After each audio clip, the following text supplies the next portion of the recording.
Vamos a dar vuelta a la página porque comenzamos el programa hablando de lo que ocurrió en Italia con el triunfo de la extrema derecha de Giorgia Meloni y también respecto de lo que puede llegar a ocurrir en Brasil el domingo, en donde en las presidenciales se define si va a ser Lula o el actual presidente Jair Bolsonaro el que gane las presidenciales de ese país. Y para ello convocamos a la doctora en Relaciones Internacionales. Además, está a cargo de la carrera homónima en la UNCAUS, acá en Chaco, y estamos hablando de precisamente esta doctora, Lía Rodríguez de la Vega. Lía, buenas noches, ¿cómo le va? Jorge Ramos, Roberto Espinosa la saludan.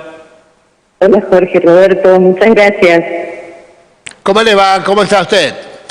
Muy bien, escuchando atentamente lo que estaban comentando.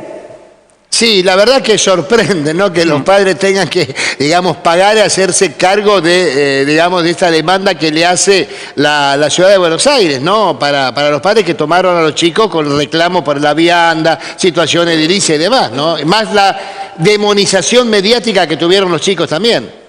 Así es, así es. La verdad que es triste, ¿no? ¿Usted qué opina al respecto, doctora, antes de pasar al plano internacional? Mire, la verdad es que creo que sorprende que los alumnos no puedan protestar efectivamente por condiciones que hacen a su ámbito personal, no diría de trabajo, pero sí de estudio, ¿verdad? Si pretendemos sujetos activos, sí, conscientes, que den cuenta del estudio que tienen, deberían ellos también poder participar acerca de las condiciones en que ese estudio se realiza. Exactamente. Y además también creo que se está cercenando un derecho, digamos, que uno tiene de poder peticionar, de poder protestar, ¿no es cierto? Creo que, digamos, muy poco democrático también por parte del gobierno de la ciudad, ¿no? Una democracia que está en riesgo en algunos lugares del mundo. Yo de todas maneras creo que estamos en un punto de inflexión, ¿no? Precisamente con estos dos casos que ustedes querían abordar hoy, sí, Italia y Brasil, creo que en realidad estamos haciendo como una revisión seria. El mundo está en una serie de movimientos en todos lados, donde todos aquellos que en algún momento dimos por sentado, está hoy en revisión en todos los aspectos. ¿Y por qué, doctora? ¿Qué generó esto? Mi idea es que el proceso mismo de globalización ha generado distintas condiciones que tensionan muchos clivajes que llevan a todo este tipo de cosas, ¿no? A la búsqueda de respuestas en otro tipo de conductas, en otro tipo de políticas. El mismo electorado se dirige a veces a grupos absolutamente disímiles, de manera que me parece que es una manifestación de las tensiones que el mismo proceso globalizador está produciendo. ¿Y qué perfil se puede trazar, doctora, de Giorgia Meloni? Muchos la definen, la catalogan como el post-fascismo, neofascismo. ¿Qué se puede decir a propósito de Meloni? Bueno, en principio ella es presentada como una admiradora en su juventud de Benito Mussolini. Es una mujer indudablemente ha tenido centralidad y peso fuerte, un lenguaje muy directo y muy eficaz en sus planteos. Ella fue en su momento líder estudiantil, sí, en la ciudad de Roma. Pero evidentemente ha llegado no solamente con un discurso que ha encontrado cierto eco en el electorado, a pesar de que su propia performance no ha sido absolutamente brillante, ¿verdad? El partido de ella misma ha sacado 26%. Pero bueno, es una persona que aparece con estas características prometiendo recortes de impuestos, prometiendo fundamentalmente el bloqueo de los inmigrantes. Sí, me parece que es un tema central.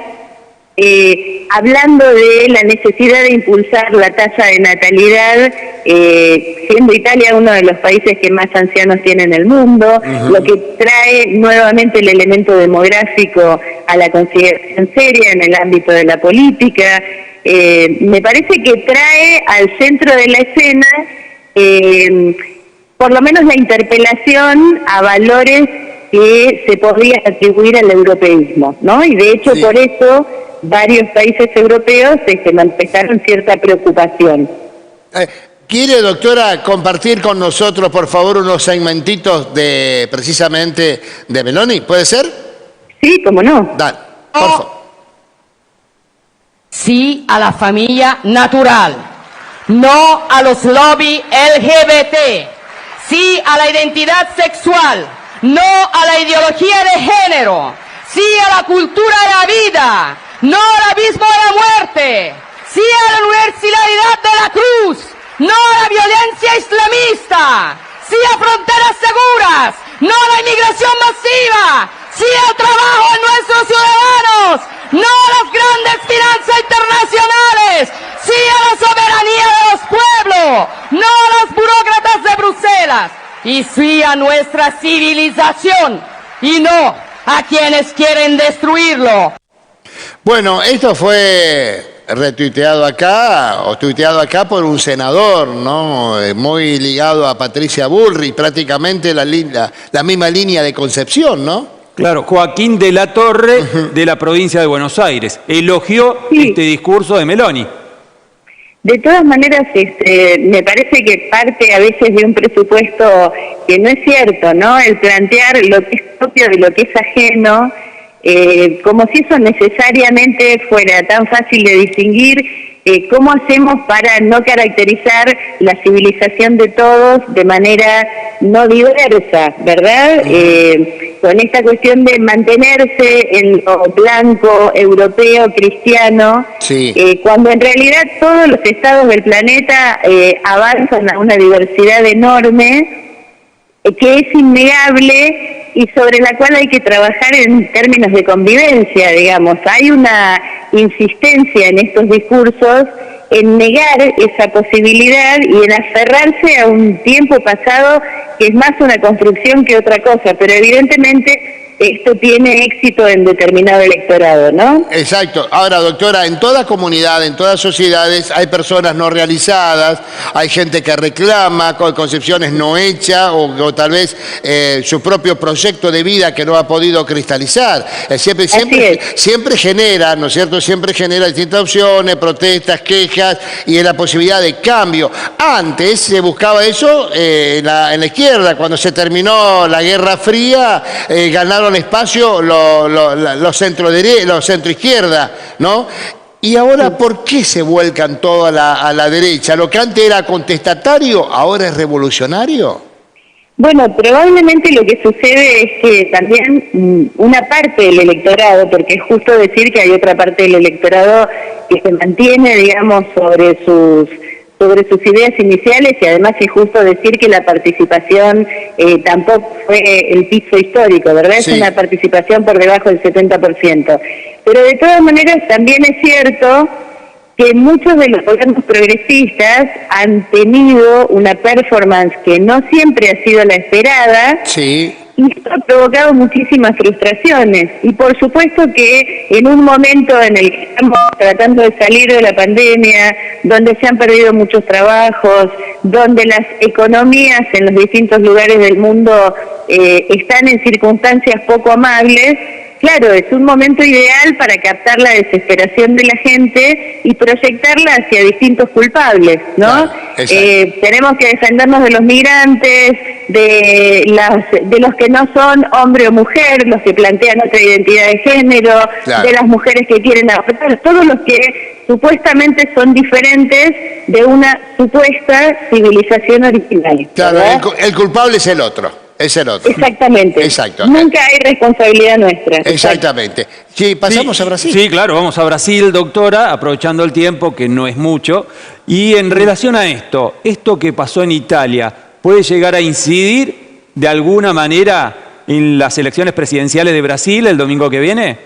Bueno, yo lo que creo es que siempre estamos hablando de modelos de plantearse frente a la realidad. Por lo menos en un primer discurso, que es lo que los partidos políticos hacen en las elecciones, se proyecta eso. Tal vez lo que sucede en Brasil es que es más tan evidente como sucedió en Italia, más cercano a nosotros, también con una historia particular que nos resulta tanto más cercana, a pesar de que Italia es muy también cercana a nosotros. Sí.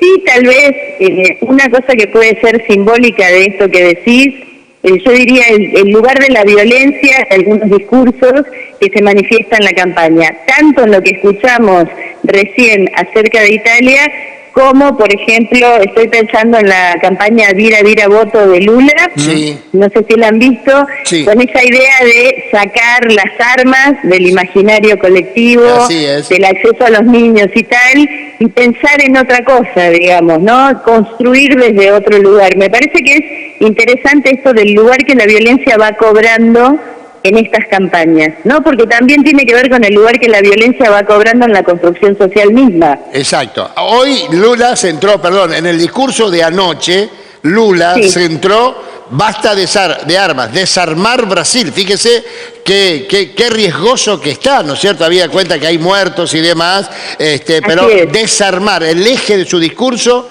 fue desarmar Brasil para lograr la paz. Bueno, pero de hecho ya ha habido, y ustedes saben, el asesinato de algunos militantes del partido de Lula. Hay también intención de distintos sectores más radicales, precisamente, valga la redundancia, de radicalizar esa suerte de grieta que también existe. Y hay también un hecho muy interesante que es, hay dos en realidad que a mí me llaman la atención. Por un lado, la participación de candidatos que tienen un origen en las fuerzas de seguridad, ¿verdad? Sí. Hay varios candidatos, lo cual implica que, lo digo por supuesto con todo respeto, esta cuestión de el lugar que ha ido cobrando determinada violencia que se ha ido justificando, ¿no? Y hay algunos candidatos, una candidata mujer, por ejemplo, que se hizo muy conocida tras asesinar a quien intentó robarle en su momento, etcétera, etcétera. Y por otro lado, otro hecho que es muy interesante, como nosotros sabemos, el Partido de los Trabajadores tiene en general el color rojo como la bandera, digamos, habitual, pero es interesante que Bolsonaro eligió el color de los colores de la bandera brasileña, ¿no? Sí. También como apoyándose en esta cuestión de lo nacional es lo nuestro, lo prístino es lo nuestro, lo que es nuestro y es verdadero es nuestro. Me parece que estos discursos tienden efectivamente a tener esas búsquedas, ¿no? A no poder visualizarse como parte de una comunidad diversa, donde puede haber no solamente desigualdad y diferencia, sino divergencias que no necesitan resolver. Hola. Sí, no, se había cortado. Y ya para finalizar, doctora, ¿cuál es el pálpito suyo para el próximo domingo? Mire, yo la verdad es que no me atrevo, sería poco serio decir eso, a pesar de que las encuestas dan la victoria a Lula, lo que también los analistas señalan con prudencia es que no es tan sencillo llegar a superar ese 50% que se necesita para ganar en primera vuelta, ¿verdad? Así es. En principio, pareciera que Lula está muy bien aspectado, estamos todos con la expectativa de ver si esa buena aspectación alcanzará o no. No me atrevo yo a asegurarlo, sería poco serio de mi parte. Lo cierto que me preocupa, y ya finalizo con eso, rodeado, usted hablaba de recién, eso falso simbología con las banderas, así como usan la bandera de Brasil, la gente de Bolsonaro, en Estados Unidos tomaron el Capitolio también envuelto en sus banderas, y acá los libertarios, acá Revolución Federal, también cometía actos de terrorismo enfundados en las banderas argentinas. En relación a esto, doctora, un hipotético triunfo en primera vuelta de Lula, ¿puede desatar un nudo de violencia parecido a lo que pasó en Estados Unidos en el Capitolio? Bueno, yo espero que no, sinceramente espero. Bolsonaro no ha terminado de decir qué es lo que va a suceder. Ustedes recuerdan que permanentemente estamos todos atentos a si va a reconocer o no los resultados. Entiendo que los últimos comentarios que ha hecho al respecto tienen que ver con, primero va a ver cuáles son los resultados. Él había pedido la presencia de fuerzas de seguridad en el conteo, etcétera, y esto no fue posible. El Tribunal Superior Electoral no lo autorizó. Así que yo espero que prime una suerte de claridad acerca del desastre que implicaría no reconocer resultados de una elección democrática, ¿verdad? Exacto. Para ambos lados. Lo que pasa es que esta violencia que se va lentamente desarrollando en la campaña, que implica que se van muriendo militantes de un lado o del otro, no da un buen presagio. Yo de todas maneras apuesto a que la misma sociedad, en fin, encauce el resultado sea cual fuere, ¿verdad? Gracias, doctora, muy amable. Al contrario, un gusto, muchísimas gracias. Buenas noches.